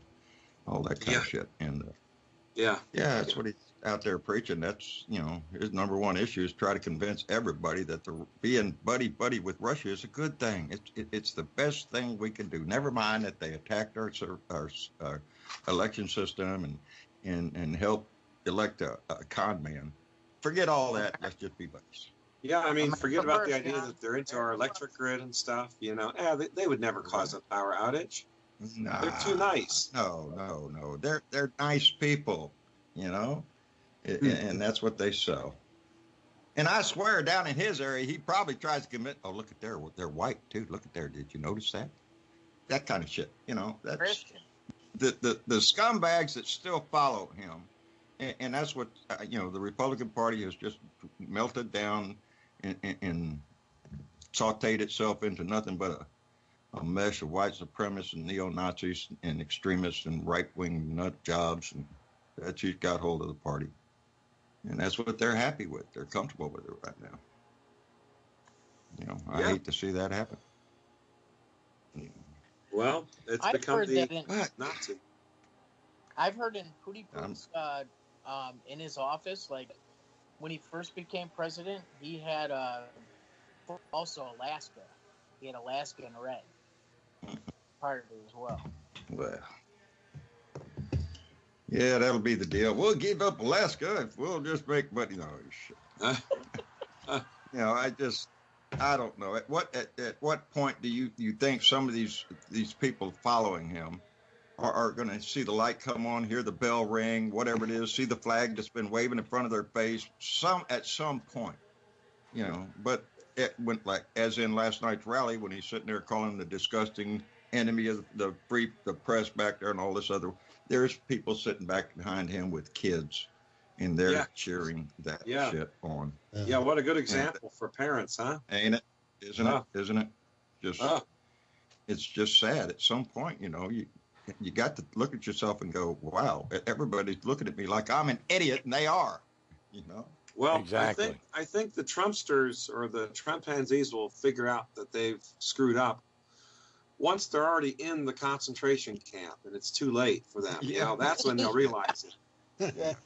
Hogan's heroes all over again. Around. Mm. Well, the only part that worries me is this continuation when you was talking about Alex Jones. People like Alex Jones and his ilk, when they get to pushing this, well, it started with the Second Civil War. There's going to be a Second Civil War. We all got to get ready for it and get your gun and all this crap. That didn't pan out for them. So then they started working on the 4th of July. That's when the leftist mob is going to storm the White House and drag Trump out and behead him out on the lawn with all his whole family if we don't stop him. And that's the kind of shit that they keep trying to preach, trying to hope, I guess, that somebody's going to come to his defense when Mueller slaps cuffs on him or something. I don't know. And now I guess they've come up with this QAnon thing as the latest, which seems to be getting there's always a shiny object hanging in front of the Trumpanzees to keep them from having to live in reality world. Mm-hmm. So I saw an article today or on the news that the guy that organized the Charlottesville rally was trying to get another permit to have a rally this August 12th. I guess is the anniversary of it. But Charlottesville said, no frickin' way you're going to get. Yeah, Charlottesville turned him down, but I think he's trying to rally now in D.C. Yeah, at the. Oh, wonderful. What's the name of that park across from the White House? Lafayette Park, yeah. Yeah, Lafayette Park. But every night there at Lafayette Park has been the anti-Trump rally going on. Oh, oops, it's busy. Are we going to have another run on tiki torches again? Oh, God. Yeah. So we may have a riot in front of the White House on August 12th. Yeah. Well, maybe it'll be Antifada against the KKK, huh? No. That's what it was the last time. Yeah. Well, Trumpanzee Palooza here in Portland this weekend. Report back next week, would you? I will, absolutely. Shoot me a note or something, and then quick as I can get back on air, we'll go, and we'll talk about it. As it is, I gotta go now because they're going to come and take me away otherwise. I want to thank all. I want to thank all of y'all I am so sorry I showed up late. Oh no, John, I'm just glad you showed up. We're going to keep talking. Just Bob has to leave. Yeah, I'm gonna. I'm so glad. Okay. I'm so glad you showed up, John. It's always glad to have somebody from the hometown to make sure I'm not screwing up or mispronouncing anything or anything like that. I got one more day of interviews. You're in good shape, Bob. I got one more day of interviews tomorrow. I'll put them up in Dropbox. Agnes will put them on the rerun stream, and then when I get to a stopping place, I'll sit and stitch them all into one great big audio file, and it'll go up it'll go up as a podcast. So that's the plan. Again, thanks all of y'all. Thanks everybody who jumped into Friday on the Front Veranda this evening. Being how it's New Orleans, it's not the front porch. That's hillbilly. It's the Front Veranda this evening. It's been a lot of fun. And thanks to all of you who keep the horn on the air. Thank you, each and every one of you who are subscribers over at Patreon or over at PayPal. Thanks to those of you who contribute through the month to keep it all happening, keep the sticks holding up the spinning plates. Thank you to all of you who share your precious finite time engaged in this little long-running conversation. Thank you to each and every one of our all-volunteer staff. Thanks to Sparky and Steve in the chat room. Thank you to our news ninjas. Thank you, Brother Deacon Asa, headon.live. Thank you kindly, John Fox in Australia. Thank you, Ben Birch, whiterosesociety.org. Thanks always go out to the hardest working, bravest people I know, the men and women of Coal River Mountain Watch, crmw.net.